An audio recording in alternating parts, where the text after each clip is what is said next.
আজ সন্ধ্যেবেলায় ইচ্ছা হলো একটু তালের রুটি বানাবো। ছোটোবেলার খুব পরিচিত একটা খাবার।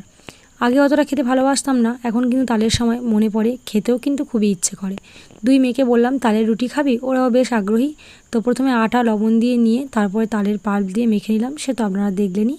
তারপর দিকে তাওয়া বসিয়ে দিয়েছি আর একটা করেও দিয়ে দিলাম। তারপর এইভাবে বেলে একটু ছোটো ছোটো মতো করেই করেছি। কালারটা দেখুন কি সুন্দর হয়েছে, হলুদ, ন্যাচারাল কালার, একেবারে প্রকৃতির রঙ।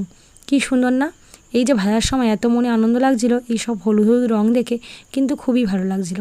সুন্দর করে ভেজে নিলাম। তবে তালের রুটি বেশিক্ষণ তাওয়াতে রাখতে নেই, পুড়ে যায়, তখন টেস্টটা অত ভালো আসে না। তাই একটু হালকা করে সেঁকে নেওয়ার পরে আবার এইভাবে ভেজে নিয়েছি। এই যে তালটা আমি এখানে ব্যবহার করেছি, তালটা খুবই মিষ্টি ছিল, তাই কোনো রকম চিনি কিন্তু এখানে ইউজ করিনি, তালের মিষ্টিতেই হয়ে গেছে। তবে একটা কথা বলি, তালের যে কোনো পিঠে বা রুটি কিন্তু গরম খেতে যাবেন না, ঠান্ডা হলে খাবেন। প্রথমে একটু তিতকুটে লাগে গরম গরম, কিন্তু ঠান্ডা হয়ে গেলে মিষ্টিটা দারুণ বোঝা যায়। এই যে কি সুন্দর হলুদ রঙ দেখুন, দারুণ।